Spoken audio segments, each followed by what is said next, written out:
लई अवघड हाय गाड्या.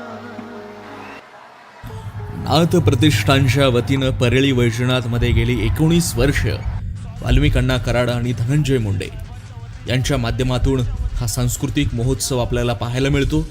आणि या कार्यक्रमात या ठिकाणी आज महाराष्ट्राचे सुप्रसिद्ध असे संगीतकार अजय अतुल हे आलेले होते. आणि या प्रसंगी अजय अतुल यांनी उमगाया बापर हे काळजाला भेटणारं गीत सादर केलंय.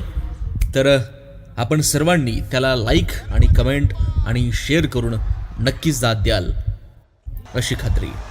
आमच्या सर्व परळीकरांकडून, बीड नगरीकडून, इथला लोकप्रतिनिधी या नात्यानं, पालकमंत्री या नात्यानं आणि शेतकऱ्याचा मंत्री या नात्यानं मी